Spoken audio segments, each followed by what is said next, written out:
quindi l'ho costretto e lo ringrazio anche di questa performance. Jim, yes. Quando tu hai iniziato a recitare, chi erano i tuoi idoli? Chi erano gli attori che amavi di più? Well, you can see a little of it in this, as Jackie Gleason was one of the great physical comics, big man comics. I grew up watching The Honeymooners. I don't know if they have that here. Non è uno show molto... Oh, just, I grew up watching that. He was one of the great inspirations as a young man. But you know, all the classics, you know, Marlon Brando, we studied Marlon Brando, Rod Steiger when we were growing up. My brother John used to do imitations of them in the house. He was a very good mimic. Oh, yeah.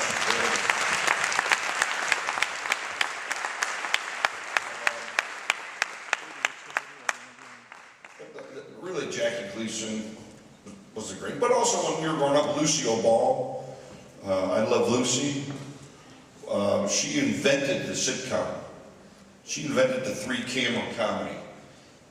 And every story, she created every situation for sitcoms. All the sitcoms that exist now are all based on situations that Lucy originally did. They're just different characters doing it. She created everything.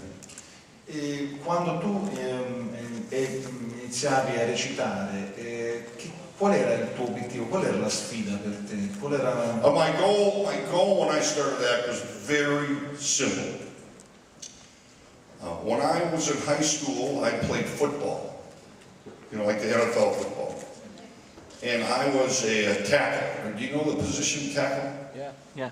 There's the line, there's the center, the guard, the tackle.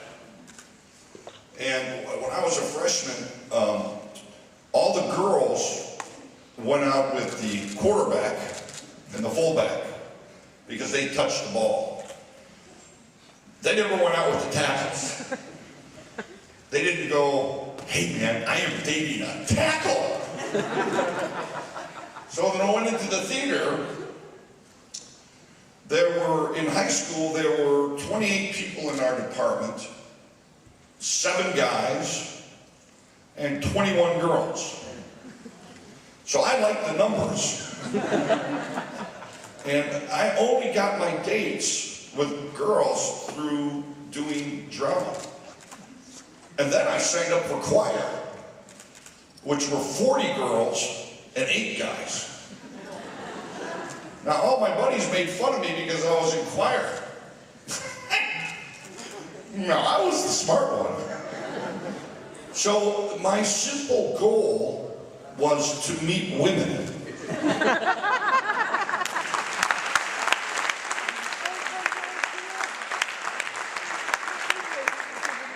Sei diventato molto bravo, sia insomma la tua carriera è come... I didn't become very good at meeting women, but in the process I became better as an actor. You know, I didn't do very well with the women until I met my beautiful wife.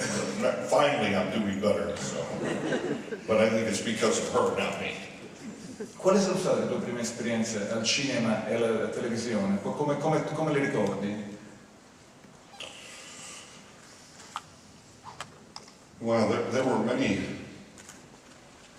experiences. I mean, the main experience, the most influential experience that I had was in Chicago, in the theater at the Second City, which is an improvisational theater. Many people came through that theater. Bill Murray, Dan Aykroyd, my brother John, Chris Farley, Mike Myers, people on Saturday Night Live now. The list is huge. It's just a great training ground. And from that spot is where TV and film happened. My first movie was with Michael Mann called Thief, with James Caan, which filmed in Chicago at the time. And I found that experience just exhilarating. Because in that movie I got to get killed. It was a beautiful death. I got shot in the chest, in the stomach, in the back. Oh, I died very good. as an actor, a death scene is always very important. And I remember in the script that I had to kiss a girl's breast on the beach. So it was a very fun movie. Dying and kissing breasts. Simple goals, simple goals. I can be honest with you, I didn't know what I was doing. I was just doing it. I really didn't know. I mean, I'd study the role, I'd study attitudes, I'd study, the history of the character. But when they say action, I just never thought about anything. I was just trying to stay present with the other actors. And I had always come home feeling insecure. Always. I always say that they don't pay you. They don't pay you for the show. They don't pay you for the acting.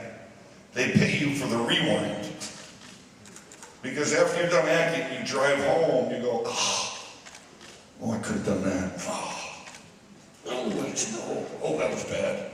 Like this talk today, I will drive home and rewind going, oh, I could answer that question better. Oh, why did I say that thing about the breast? Oh, Jenny's going to get mad at me. So it's the pain of, John Savage once said to me, he said, the most difficult thing about being an actor is that at the end of the day, when you go home, you know that your work that day was the best you could do. You can't do any better. And to be able to leave that is very hard. Because you always want to do better. Like I watched this, and I was watching this today going, oh man, you're talking too fast. Oh, that is fast. How many coffees did you have before that show? So the struggle for me as an actor is the rewind. And of course the most difficult struggle as an actor, film, television, theater, is the rejection that's involved of not getting the part, of the film not being successful. Gene Hackman once said, they said to Gene Hackman, why did you do so many films? Some of them are so bad. And he goes, I wasn't trained as a script picker. I was trained as an actor. So, when you start a project, you don't think, oh, well, this is going to be bad, I should do it. You start believing that it's going to be great.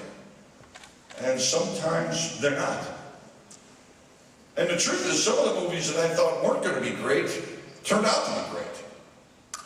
About Last Night, I didn't think it was going to be great. It was a great movie. I'll tell you the movie I never wanted to do, and I screamed at my agent for putting me in it, was Canine, the one with the dog. I see huge hit all over the world, that damn movie. I mean, so I don't know. I don't know what to pick.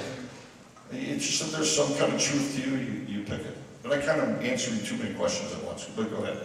No, ma una cosa, uno dei film che tu hai fatto e che è rimasto in qualche maniera insomma, nel reame del cinema commerciale è Red Heat con Arnold Schwarzenegger, cioè in italiano si chiamava Danko, che di quell'esperienza, insomma, poi te lo sei ritrovato governatore, insomma, l'hai anche votato, non so se lo puoi dire questo, però questa è una domanda forse troppo personale, ti chiedo scusa, ma insomma, trovare Schwarzenegger, passare da... Ricordo che Schwarzenegger in quel film interpreta il poliziotto russo che viene negli Stati Uniti per incastrare una band di criminali, insomma. Quindi, come il tuo rapporto con Arnold?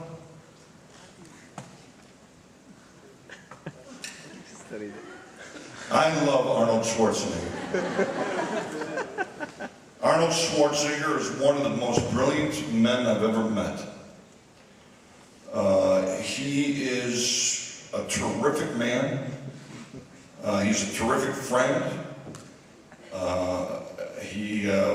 He was terrific with his children.